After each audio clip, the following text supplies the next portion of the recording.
Sariwang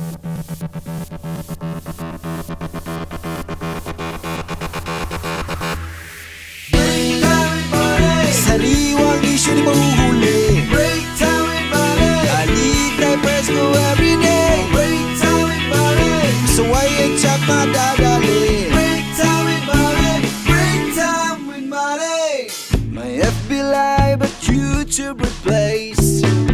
Siguradong swak it up to date. Sa Pinas man o sa buong mundo. Sa break time, sama-sama tayo.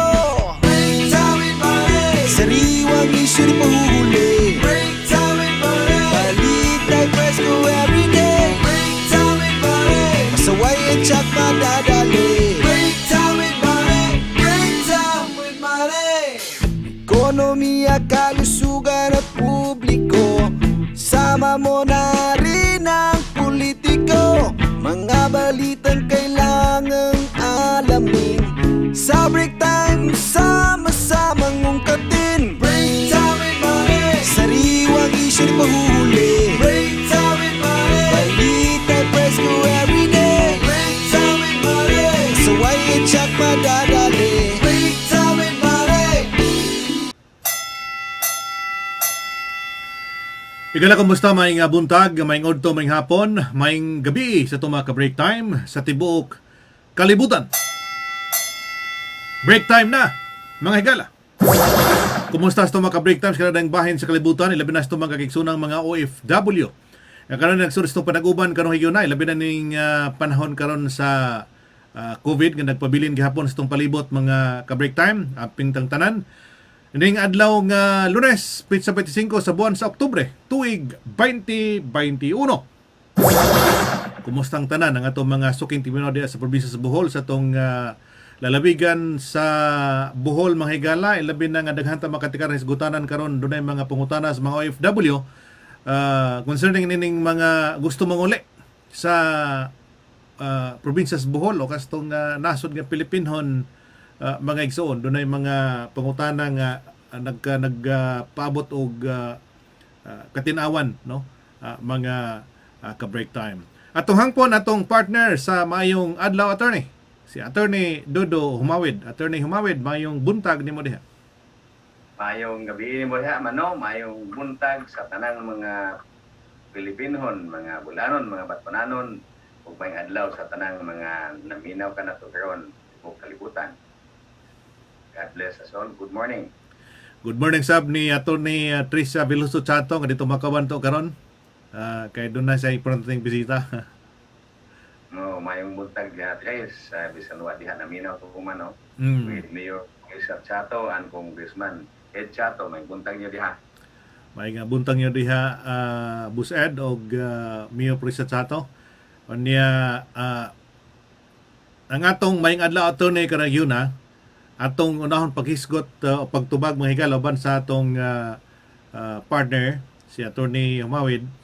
Unya karong human sa dinhi atong isgutan ang mga pangutana sa mga OFW o kung sa mga katinuran para na sa sitwasyon sa Bohol, mga higala katong ipagawa sa executive order ni Governor Artiap sa pagpauli na sa Bohol sa mga Bulanon, sa atong isgutan na mga higala, niya kato sa daing ko doon na say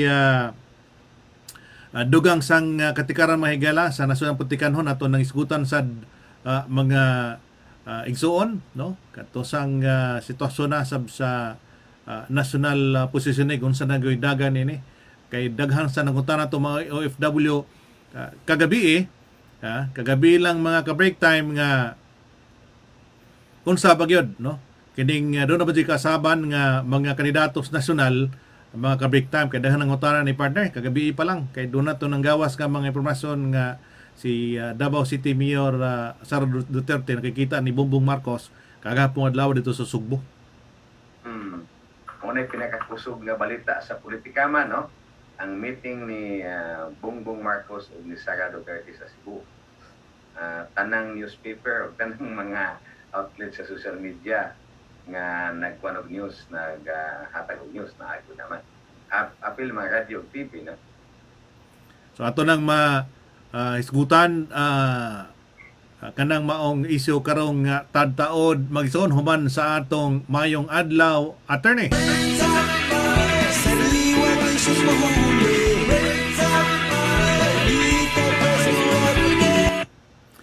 Sa atong mayong adlaw, attorney Gagina, sa atong letter sender partner, atong paminawon, na sa atong makuha na itong kitibukang pagpasabot sa itong mga katawhan o katong gusto sad og matinawan kanayang kalibok labot niini.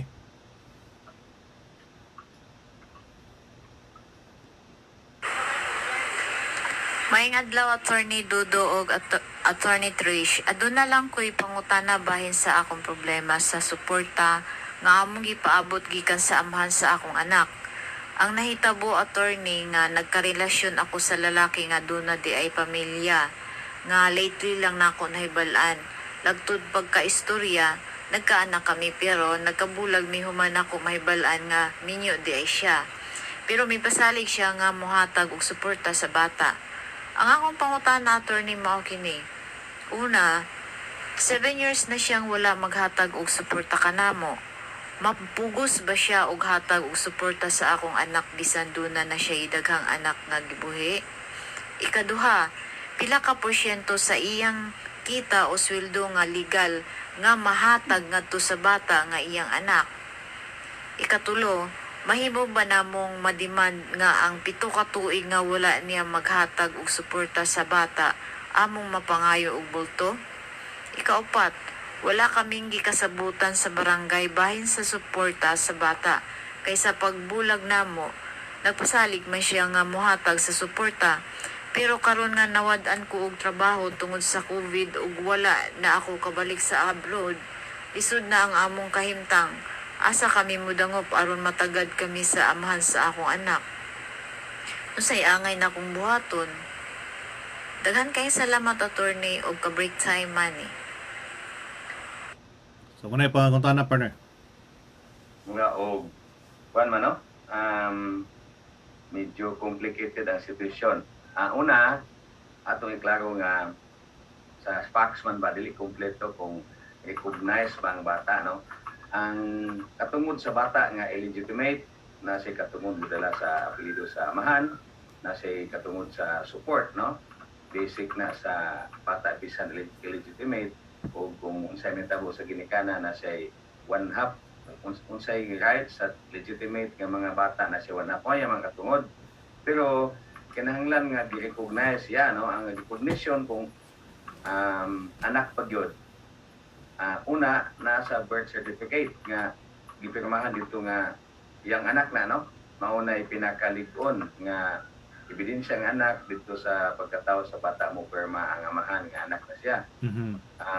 Wala question na ni anak. Ikaduha, pwede po nga na affidavit, no? Affidavit nga gi-recognize siya o usa ka anak.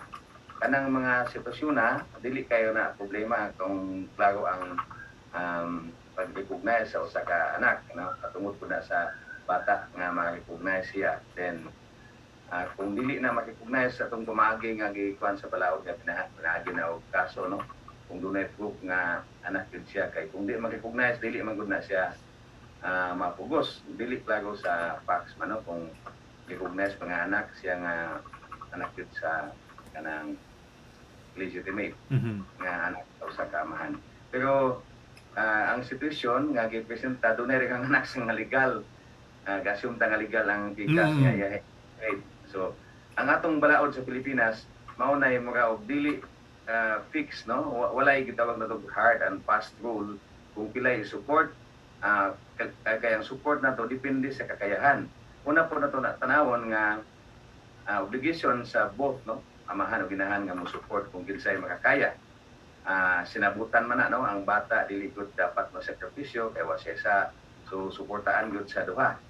Kung dili na makaya sa usa katong kinsay dako og means dako income maoy mohatag. So sa sitwasyon pwede siya mo demand og support no.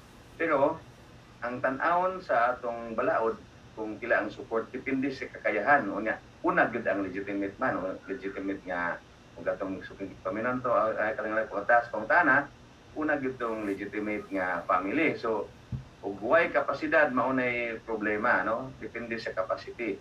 Walay percentage katong question kung pila ka percent. Wala nagbutang balahod og pila ka percent kay ang support na to dependent sa pila ang income sa amahan or inahan o pila po ng needs, no?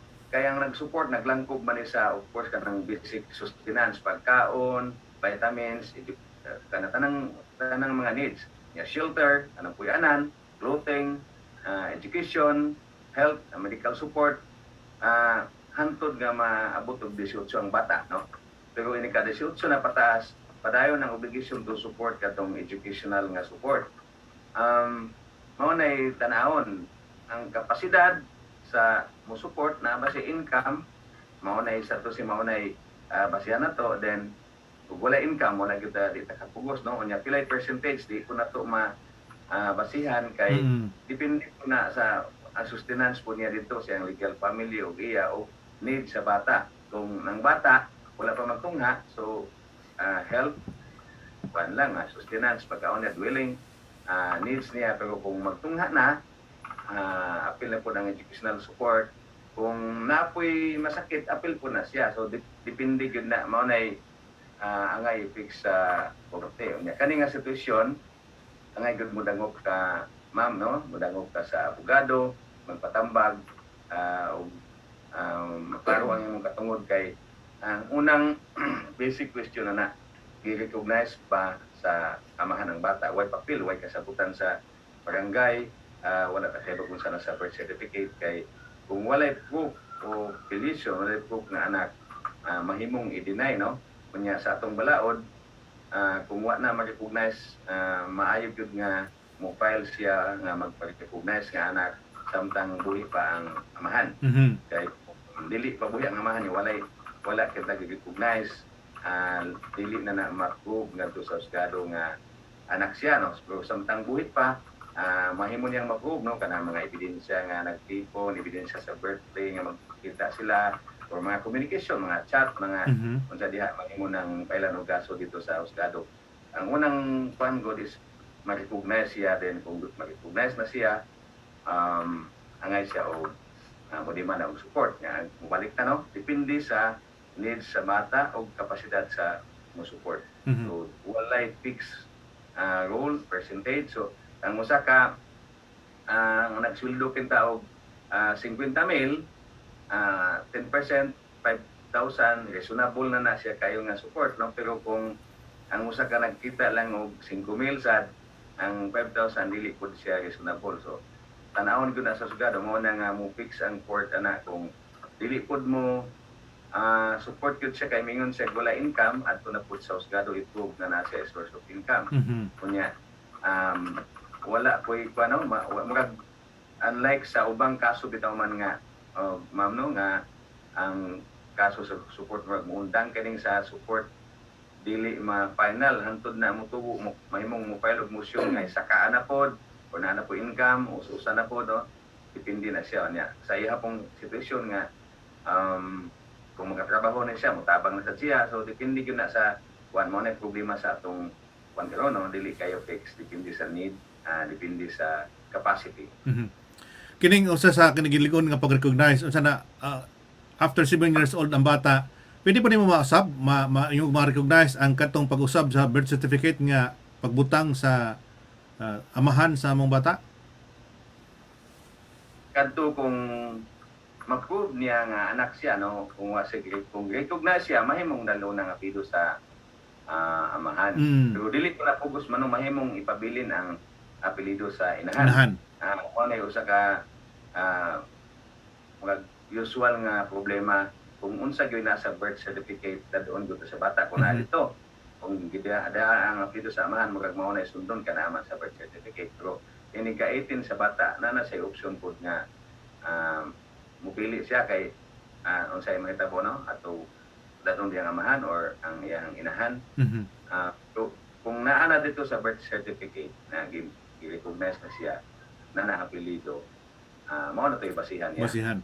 Samtang wala pa siya ang kuna, samtang buhi pa yung amahan mahimong karon mahimong petisyon ang iyang inahan ngay ay paangkon nga anak. Unya ma 18 na mahimong ang bata mismo mo file og petisyon nga angkonon siya nga anak. Pero attorney, kinibang ko pwitan ang bata, mara magawa ko sila nakamatod pa niya sa pangutana, wa sila kasabutan ngadto sa barangay kay kasagaran man god ug dunay away sa pamilya nga nagbuwag kaniya, dunay kasabutan sa pamilya sa barangay nga mo ning ihatag nga kung ako sila kasabutan sto pagkatong sabot-sabot nila nga magbuwag ta, ako suportahan ang bata, suportahan ako ng anak, suportahan man ako mo, mora ilang nakuan nasabutan sama mas maayba nga maadto sa barangay aron iyang i-record ang yang demand ngadto sa amahan siyang anak, pwede ra na. Mas maayo man no doon na sila kasabutan sa barangay. Any other evidence kanang mga text, chat o uban pa email, mahimo man og bisan pa gud og wala sa barangay pananglitan doon na sila kasabutan nga personal nila gipirmahan or gipanotaryon sa abogado baron. Mga ebidensya na siya, pero sa atong legal system, ang kasabutan sa barangay nga within the power of the barangay, sud sa napulo ka adlaw nga dili na ibaliwala dito, mura na po na decision of buwis, no? Final naman ba? O na nag-advance ka na. Mahimo nang og dili mo tuman, mo final lang kag petition sa court, sa kanang city or municipal court, nga ipatuman to siya, murag hukom na gyud to, no? Way gahom ang kapitan man atong lupon ang kapitan way gahom sa paghukom. Iko lang sila mo pa hiluna mo patunga, wala sila gahom sa paghukom, no? Magician lang sila. Pero kung ang pikas ang problema do katong gikiha, nagama sila kasabutan, kunya naabot ng napulo ka adlaw, wala nila ibayliwala na final na to siya, mura mo naputog hukom sa husgado. Kana magong gitawag ato final judgment sa court. Kung dili mo tuman, mahimo nang tong i-enforce, mahimong magpasirit, mahimong unlike kung dili pa bitaw siya mahukom sa husgado nga ug mulimod sa pikas, maglimod lahi po di mong version, magkinihay pa mo taas pa kayong proseso, ebidensya, magkaso pa, pero desisyon na sa court nga final na, or decision sa dili man decision kanang kasabutan, no? Ang pikas voluntaryo nga nagsabot nya ni final na kay lapas ng napulo ka adlaw, automatic na di na malimod, di na ma-deny, so i-enforce na gina siya. Mo na nga mas mayo ang barangay, pero bisan og dili magis barangay, basta dunay kasabutan sila, mahimo nang gamiton i-support sa petition sa court. Ang barangay lang murag court decision na gud naman basta nagsat sa barangay. So posible nga itong matambag ngadto sa mga kiningkuan katong mga nagbuot nga magkuan, no? Mga anak nga dili makigminyo o magigbuwag adto mas barangay una mo buwag aron magklaruhay mo og sabot. Kasabutan, daghan nga naman nga in fact kana bitaw illegal man gyud ang magsabot og something illegal. Pananglitan minyo mo illegal man magsabot mo nga sige di na ko maglabot nimo bahala kag na imong katikon kay illegal man ang immoral man illegal man ang commit kag adultery or concupiscence, no? Nya imong puhog ako, di ko manghilabot nimo. Actually dili na siya notaryuhan sa court, sa notary public kay mag something na illegal, pero kung naisabot na gani man, nga na murag proof lang kuna nga nagsabot na mo, although illegal dili na ka mahilabtan kung dunay ka tipo, dunay ka puyo, tungod ka nagsabot na nga magpuyo ka dito murag singgol anay labtanay, ma-automatic na nga di na ka makiha, mausa na sa mga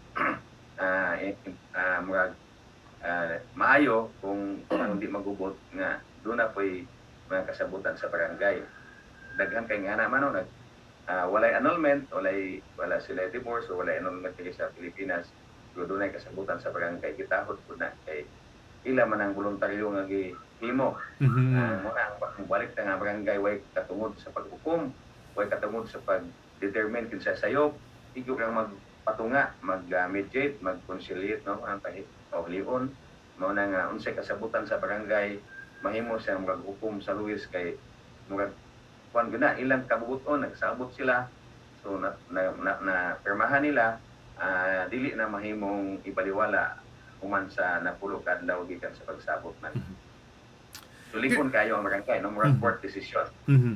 Kini ko yung sitwasyon, attorney, no? Pwetan ang amahan dunay negosyo sa pamilya, sa original nga pamilya. O niya, pwede ba makadiman katong inahan sad sa anak niya sa gawas nga apilig bahin kong anak sa inyong inyong kita sa inyong negosyo?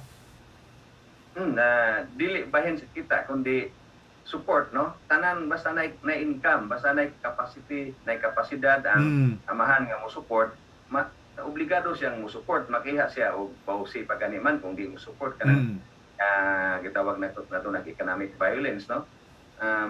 Ang kuan lang ang asawa tungod kay dili man sila kasado, illegal man sila, legitimate man dili makadiman. Pero ang bata, waysa man ang bata, obligasyon na sa tanan.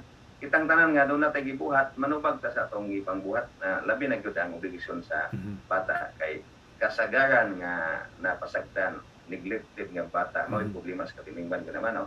O na nga luwi po ang kaugmaon sa bata, protected ang atong bata sa atong family code, protected ang bata, civil code, protected ang bata, ang atong child and welfare code, protected na protection sa bata, kani pong atong Republic Act 7610, no? Kanang anti-child abuse. O kaning bawsi nga muhikaw ka sa economic support sa bata, protektado sila. So, mao na nga, sakto nang mukiya siya, i-prove niya nga dunay income. So, dili bahin sa income, kundi tungod kay kung na-income ang amahan, mahimong kadtoy gamiton og support. Dili necessarily bahin, pero i-prove niya nga anak kay kita niya mo ni kung need matag adlaw magkinahanglan ko pamasahe, kinahanglan ko kuyan, kinahanglan ko gastuan ni nga sustenance, no? Shelter, clothing, health needs. So i-prove na dito. Una nga dili permanently walay fixed goal kay mahimong musaka ang income sa amahan, mahimong musos. Nga na siya man. Pero katong ingon, attorney, nga 7 na katuig human sila nagsabot, wa good wa mahatag og hinabang, pidi mababulto ba ang iyang pangayon? Pero nakalimot gyud ko sa fixed kuan, mahimo sa dili tanan. Nakalimot kung 3 years or 5 years ang mahimong mabalik siya, no? Kay ma-waive man na siya. Nakalimot lang gyud ko sa fixed year nga mahimong mabalik. Pag naanay kanang mga gitawag na tuman nga ni prescribe, no? Prescription rule, nakalimot ko sa specific nga pila ka tuig group. Mabalik yun to. Mabalik. Sigurado tang mabalik. Kato lang 7 years di ko sigurado. 5 or ano kana. Ang support, ang future support dili man na ma-expire, pero ang miyagi mahimo na siya man mo demand ka, pero nakalimot ko sa pila ka tuig ka pwede mo demand. Dapat na gyud ka demand later. Nga yang silbing yung ligong ebidensya nga ikapakita ngadto na sa hukmanan nga doon nami kasabutan kung nga ingon ini. Mga tanang kasabutan bisag private, bisag exchange so email sila or messenger, mahimo na ng ebidensya. Okay. Right. So final nimong tambag ngadto sa Lister Cinder, Pater? Dangop na lang yun og abogado, no? Ma'am, dangop na kag-abogado kay dili man kaayo kompleto ang facts nga imong present, assume tag multi-facts. Ang abogado, bisan ang mubalik ko ani man nga bahin aning mga katungod sa bata, katungod sa asawa, naay gitrain bahin aning mga child support, bahin aning violence against women and children, mo-interlink po naman. Napod gitrain po ang atong mga pulis, ang atong social welfare officers, mga officials dito, na-desk dito nga makatambag po sila man, no? Pero finally kana yung abogado mo ay legal kapasidad na legal expertise kay makaso namin pero ang atong social welfare office, ang atong kapulisan, mo atiman gyud tanan nga concern sa women and children man, mo atiman kita sila. Kada tuig dunay training mandated, no? Mandated na sa balaod unya dunay programa po na naman sa gitawag na GAD program, Gender and Development Program, nga 5% mandato sa balaod nga 5% sa income sa local government unit i-focus anang gadman mga katungod sa babae, lalaki, Mhm. wala mo lalaki, bata, no? Bata. Mga bata, apil na kanang support mga pag-empower sa mga kababayanan or pag-protect nila sa mga asawa, sa mga anak na anak. So, usahay mas taas pagkasinatian na sila magtambag-tambag kaysa abogado.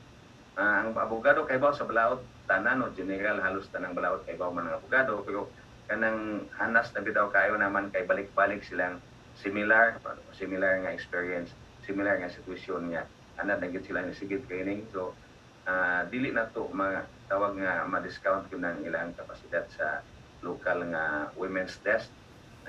Taas-taas gid na sila kasinatian labi na og taas na po panerbisyo man, no? Mas expert pa, mas taas kasinatian sa mga abogado na sila usahay man, no? Mhm. Oh. Walay bayad na. Pero Mhm. mga abogado sulod naman tong expenses, no? Mhm. Para malamdagan gyud siya. Mhm. So, dahil mga legal nga pagpasabot palabot sa mga problema. Okay. Salamat kayo. Kadtong mga bot mo hatag og no mo pada sa inyong mga pangutana, doon mo yung mga kalibog sa angay og legal nga tubag. Pwede mo makapadangat sa mga pangutana sa atong messenger account, sa atong Facebook account, mga ka-break time.